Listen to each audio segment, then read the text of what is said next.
Interview nke taa gara so special. Ụnọmụ onye mị na ya nọ ihe a awachala ugo. Aso Yoyo, the first lady of IPOB. Onye mị na ya nọ mecha ya introduce, ọ bụrụkwa ka ya mee onwe ya introduce tupu anyị agaba n'iru. Onye mị na ya nọ wụ Odoziakụ Maazị Nnamdi Kanu ka mị na ya nọ. Ọ batara ka ọ bịa gafụ Maazị Nnamdi Kanu. Mgbe kọntaktị ya sị ka anyị gbaa ya ajụjụ ọnụ maka na e nwere ọtụtụ ihe na-efegharịnụ n'ọtụtụ aha akpọgoro ya mgbe e jidere Maazị the arrangement of the lawyer and otu case because anyị nọtụrụ na gị na ụmụnne Maazị Nnamdi Kanu nwetara nghọtahie in terms of lawyer ga-represent and lawyer na-represent and anyị nụkwara na this vibrant very intelligent smart lawyer wey Barr Ejiofor na ngwa kpọtara ya nwere ike ịchụ ọgbụla because these are the things na-aga in the air. Akpọla Maazị Barr Ejiofor all manner of unprintable names which I'm totally against. This struggle, I internal this struggle together, we make our contribution. Rather than attacking ourselves, insulting ourselves, I think we should be, working together and encouraging one another. Now, I also know that Barr Ejiofor was, representing IPOB on pro bono. So for somebody like this, and I'm not going for the sake of your husband, when you throw more light on Ifanye's coming, your relationship, because they will like accused. Some magnet. I felt so bad. So just record with the question I'm asking you, your relationship with Ifanye, why you brought Ifanye, why you were being attacked by some members of Carlos family. As a family question, now fight together. At least for I'm under this IPOB on the other side, but as a family, only fight together, cooperating with IPOB to make sure now it is a mass. Please, can you throw more light so that Kanu from your own side? Thank you, Lolo. The very first day Barr Ejiofor I am became actually much. Oh my god. These are ad hominems. I call them ad hominems because people can project their shame and pain and disappointment through a certain channel. Barr Ejiofor came in through my father. My father shot at Barr Ejiofor. And why did he do that? Because the then deputy leader of IPOB, Maazị Nnamdi Kanu, his friend, I am all better to represent Onyendu. So it's not going to represent Onyendu on pro bono as well. So, but by that time, my mother-in-law, another lawyer. So, more, I like teamwork. Yeah. I like togetherness. So, when they didn't lawyer, so can so can meet in Abuja. And then a lawyer. Onyendu with that already na court and Onyendu bail when they took him. I got court to go. So that's Ebule got Onyendu bail. So Onyendu is here and the court say reaching his wife. So I'm saying okay, so Ebule, since Ebule is there already, better will meet with him. So can my mother-in-law so the more lawyer I know, the better for us. The sweeter the glory. So and that was it. I got that. Met each other. Some, I know better. I went to see Onyendu. Then the first phone call Onyendu was to me, saying, "No better. I'm not going here. I'm going when I gave her a phone." So let me try say after some time, better. Mbe joy better. Keep on using dimzeri. No, so we need this. No, we need it. But I said, "Na try na this is na try. Must na try your email. Send open another email and send it to me." So, ụfọdụ okwu na-ekwu asị anya dị iche iche outside nwoke ndị feeling na ha lụta nwaanyị wara anya na ga-emekwa ha nka. So a certain person now at the court picked the conversation. So mgbe di my dad said something is wrong na m chọrọ ka ị gaa Abuja gaa hụ ihe na-eme because obi mgbawa onye nwaanyị dị ime obi ana m ezu ike mgbe niile na-ebe and awụ m onye Chineke tere mmanụ ana m ahụ ụzọ nhụcha ụfọdụ ihe mbịazi na n'ihe na-achọgharị ihe ndị ahụ ma na-ekwu na ha dị mma. So beta ahụ ya ọsị m nọ na-aga na ya na-aga ụmụahịa maka ya ga hụ nne di m ha na na ha na ya na-abịa. Aghọta m what all of that was about. But ihe mechara gacha lọta gwakwana m ihe ọ gatara ọzi okwezenye m report. He just stopped. So na-achọgharịa ihe kwesịrị izi m izibe m ya kedu maka di m ịga hụ di m na enweghị ihe na-agwa m achọrọ m ịma na ha dị m mma mana ndị dị anyị meeting that time with Emefa ndị ha di m is dying. I had there I can see him. He is not well. Kedu ihe ị na-agata ihe m ga-ahụ next na ọ ga-ahụcha ọpụta otinye kamera that Maazị is doing well. He's sleeping on a mattress not like NBC water. He's doing well. Nke gbara m ara mgbe ọ takwa ihe okwu na ya na-ekwu that his client adịrọ guilty. ara masị aga n'ishi na n'iritu na kesa me root in a case, man, I'm not woman give me. Oh, yeah, see my father got to I like him, mom, and I'm done. So, yeah, I hope I see your phone, not office by the phone, will phone me by the phone, I see your face, which I see my father that I'm the okay with this one. So, let's move with him. Oh, yeah. Mazi, Nadim. So, I don't need to feedback. So, about you everywhere. That's the Mozi. One need me. Ụfọdụ na-akpọ m na fon ewere nọmba m ke kasị aha akpọ m na kedu ndị na-blọk gị? ụmụnne di m na ụmụnne di m mụ na ha enweghị problem, mụ na ha adịghị ese okwu enweghị nsogbu mụ na ha nwere ebe machị nchọrọ ha okwu. Well, they just want you to be very much involved. Absolutely. So ha gbachicha everywhere. Enwere leta m dere nye my father onye di m ụbọchị akpọ di m that course. Nne di m anaghị ya that ana enye ya di m ịta ha were ya naga agụọ ya. So na that more part of the family from one outsider. But all I wanted is my husband to come back, and I'm pregnant. So that was all I wanted. Nothing more, nothing less. So, I'm about her. Barr Ejiofor asked me the power of attorney from me, and ID card for indemnity submission. Ma send him na hoya. I release the number Barr Ejiofor na na Ghana that spot. I didn't nearly fought my father. Na court because of that. Meanwhile, lawyer got to know. No, better I will not them. I said, better I will not defend my husband. Better I will not defend him. No, Barr Ejiofor will defend him, and that is because he's not giving you feedback. He doesn't give me feedback. Or I say that the Nnamdi and the Kanu do not do something wrong. All he's saying is that they should, and you're lying. Now you come to see him, you know. So he made me hang on Barr Ejiofor. They now run. Better one day DSS. That now every time another lawyer, I think they called him saying, "Oh, no, Ejiofor," because they knew Barr Ejiofor is dogged. Of course. He is strong. So spiritually and fearless. So immediately on that Barr Ejiofor take a that he has power of attorney. Because my power of attorney supersedes whoever. Of course, it doesn't matter what next of kin. It doesn't matter what you are the first next of kin. Things of it. So that's how the law works, unfortunately. So Barr Ejiofor aga. So immediately Barr Ejiofor take a half was him as Nnamdi Kanu to national court. Then that was 20th of December 2015 when he came to court alone. With just a few members of his family, his mom and his few sisters. Okay, that was how this whole thing started. And then there was this somebody put on a video, Nnamdi Cancer. Because of that, Nnamdi Cancer to IPOB and Nnamdi Kanu. Who says that? So his name is Master Prophet, I think. Yami or something like that. Yami. Wow. Yami. Because me involved in yes, so but and just this man disrespected himself because they're badly raised. So they don't disrespect me, they disrespect themselves. And I took on my own. Then there was a newspaper they released. So Uchemefo, one lady man at Kinsley, not in Germany. Yes, I didn't know him as Samantha Kinsley. Kamaya asked. All of them. But I couldn't cut those names. So again, a paper that they have disowned me. That they themselves they've disowned me. So Kanu's family, they may not disown, and that IPOB as well has also disowned me. Now the issue of no one getting while your husband was in prison. While I was pregnant. Because you got a good lawyer. While you are pregnant, do they even think about the trauma? Pregnant.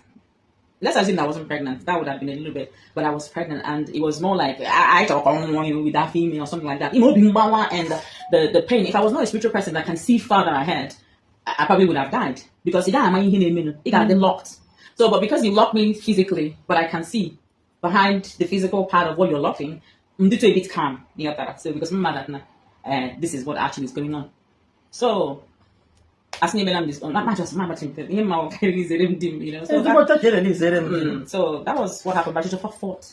And then I got that small man, the son, and then the competition, and there is constant chaos, constant energy. That's from where? From Umunedim. Wow. From Umunedim is not. Wow. So bit on that. So this whole thing started 2015. So if my hand, I'm Barr Ejiofor, he is an uncle of mine took it upon himself. When I did that, I'm not Barr Ejiofor or anyone else. However you see, not something may not happen to you today, but you gotta check the trajectory of your life. Ever since about what is going on with you. So the sort of things you would say. So they started. I said I'm with people now. It's so all the dirty, dirt. And somebody now vomit dirty. That's what I'm fighting. No. somebody spews dirt. So, but why is the person spewing that dirt? It's their sphere. It's where they grew up. So I'm not upset. So in the channel, I say, okay, however they want to call me, they're projecting their shame. They must have encountered something in the past that broke them to now come to me with that sort of name. So, and I thank God for my transformation and everything. I'm a transformative life coach. I coach on consciousness and kind of living to the glory of God. So I understand people's pain and wherever they're coming from. So Barr Ejiofor took over Mazi Apota. When Mazi was also moved from DSS to Kuje, that was some glory, and Mazi Nnamdi Kanu eventually, the bail, things were going on fine, and then Operation Python dance as well. So I think that's the short hint on the lawyer. Okay, now, like now, when Ejiofor eventually won the case, I believe that there should be some sort of relief. I want to interest maybe I assume he had a short of what my Ejiofor could do. Now, more particular, we are able to be at least happy with Barr Ejiofor. And what a good lawyer. There was no such thing. There is this hatred towards Barr Ejiofor, especially from Kingsley. That's Calonta. Yeah. I had the man. Sorry. I know Bamba. I know siblings, Mazi Nnamdi Kanu. Odika, not how I told Odika. So which means he had to do with 2015. Wait. Till this. So now this are an emotion. You wanted to say something about the kind of hatred they had for Barr Ejiofor. Yes. So that hatred, the fact that Barr Ejiofor came. Okay, the hatred. I think so, because Barr Ejiofor didn't do anything wrong, and then maybe he can't be controlled. I think Barr Ejiofor won millions as well. Exactly, he can't be controlled. So when you work with sincerity of purpose, I don't think anybody can push you around, because in my purpose and you know what is right. So somebody actually debates it from you stay your course, and I think that's what the problem is, because I don't see any issue anywhere, any problem. Okay, can you hear with the relationship between Barr Ejiofor and IPOB? I think from the wings, and Barr Ejiofor by himself would go and free people from incarceration. That's IPOB members. Yes. Wow. And he was doing that before he even came into IPOB. This is one of the things he told my dad. So my dad immediately asked my dad, and he's been then released from. Wow. Yes. Wow. Yes. Without celebrating it.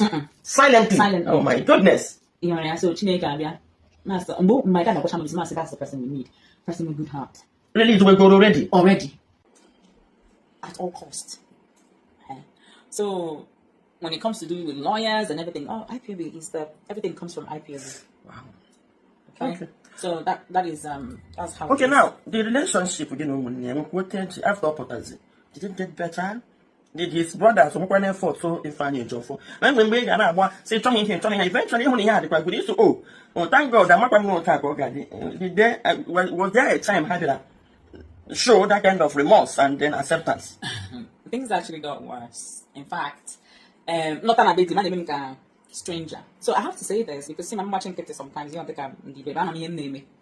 When Onyindu was released and I went home, so there was this thing I don't even that I will not only DOS, and I got poison them. Now I will poison them. I'm the Indian Tambu Nnamdi Kanu. So I never packaged my mother-in-law. So every time they stationed. So every time they stationed in the kitchen, and I go my papa. So it was one point, but when it didn't, go some rice outside. No, yeah, I was working with DOS, and so even though that the DOS then that time has a problem with them, but that problem also stemmed from Barr Ejiofor coming in. Barr Ejiofor? Yes. Okay. So they supported Barr Ejiofor to take over the case because Obeta was not delivering. Okay. Wow. That was what happened. Wow. So, and that was where the name Delilah came from. So I'm out Delilah may save himself. So now, Hamakwana as his wife, not just his wife, naturally me. Emma, Nali, we won't get wine. Why gamble when that fear of but I'm why there are the very high delegate to him. I mean, they should know that this family is being formed. But I want to make so even at that, I take it as an outsider. Now, was it born out of love for Nnamdi Kanu or hatred? Because I'm seeing jealousy here. Because if you ask me, I got me when let's say I'm feeling when I get defend one name, I better him. Eventually, what a lawyer so I didn't have one book and one name of Potter. And when the man of Potter, they defend their gallantly one. This lawyer may are free of charge, and yet I used to move one or two. one expect that all not out of love can I never get onye I feel the competent. Now you question embrace onye nke akpotaziri now all not out of love. Absolutely, that is what he would do because he got that na only interest on your heart, so no that didn't happen. In fact, in exactly.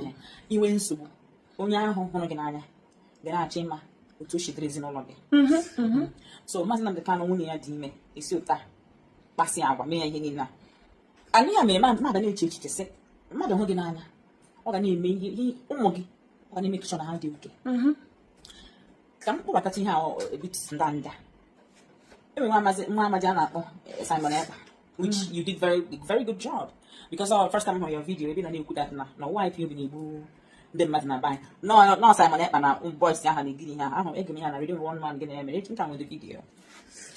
So m gaa na radio a few times when onye na-ada arụ Maazị Nnamdi Kanu ị ga-egbu ndị be unu ị chọrọ inweta nnwere onwe nke unu abụ ndị Igbo i werete ndị Igbo na-egbu sị na mba nọ Maazị Nnamdi Kanu ka ị na-arụ ọrụ ị ga-esepụ aka from here and you're not a part and you're a member of IPOB because I'm going to radio a few times school fees a na-akwụrụ m na Bikem that comes from nne ya anya. Okay, and the upkeep buying was stopped. Wow. By Kinsley. So man, by Kaloncha. So Najo, even Nnamdi Nanya, I hear giving wow. Okay. So I don't think that there is love here. That's all I can say. Now, Igbo. Ekele m no Lolo Nneka Chimezie ni kwa na-ewetara no Igbo. Interview nke taa gari so special. Onye mene ya no ihe a wachala ugo. Aso Yoyo, the first lady of IPOB. Onye mene ya no mecha introduce ọbụrụkwa ka eme onwe introduce tupu anyị agaba n'iru. Onye mene ya no wo Odoziakụ Maazị Nnamdi Kanu. Odoziakụ Maazị Nnamdi Kanu ka mene ya no. Ọ batara ka ọ bịa gafụ Maazị Nnamdi Kanu. Mgbe contact ya sị ka anyị gbaa ya ajụjụ ọnụ maka na enwere ọtụtụ ihe na-efegharị nụ n'ọtụtụ aha akpọgoro ya ka anyị jikwana ya ka o si na-ama na ije abụ nwaanyị nwabụ nwaanyị young beautiful pretty woman like this negodo skin apụghị ihu negodo skin ọ dịkwa ka onye ọcha ọ bụkwa anyị nwere anyị mago ekele mbọsị Saturday ike bụ Chineke ndị abụ ndị ekele mbọsị ụka so ọnya bụ nwunye Maazị Nnamdi Kanu and kemgbe 2015 till date nwaanyị ezubeghị ike ọbụlagodu mgbe Maazị nọ outside anyị na-afụ na ọ na-eme mgbe anyị na-eme travel but nye aka jidesie enwere ọtụtụ aha gbawara m ndị nke obi dịka mmadụ akpọgasị ya na ọtụtụ ihe ọ ga-eji aka ya kpọrọ anyị ihe ọ gabigagoro na ka o si na-eke okwu na ka o sikwe na-agba Maazị Nnamdi Kanu ume anyị believe na ihe anyị na-eme otekwe na ihe anyị na-eme n'ọnọdụ Igbo anyị abụ agba touch afọ ụzọ akọcha anyị abịa nyepụta nke bụ eziokwu wee nye unu Lolo nọ biko kọwara ndị Igbo afa gị. Ndewo Lolo imeela Igbo bụ Igbo ndewo nọ aha m bụ Nwaada Uche Chideme anyanwụ ụtụtụ okwu Kanu abụ m nwunye Maazị Nnamdi Kanu. No, rinne. Hello, biko kedu ka isi wee mata Maazị? That was 2000. Wow. Nọ na-aga n'ụzọ ya ahụ m. Ya ahụ m ya gbafe ya gbachite azụ chọrọzie m. Wow. Love at first sight. Yes. The attraction. Ịma na ị na-adụ adụ. So ya chọrọ m ya soro m ya gata ọnọ soro m so na-adọgo na from our bus stop.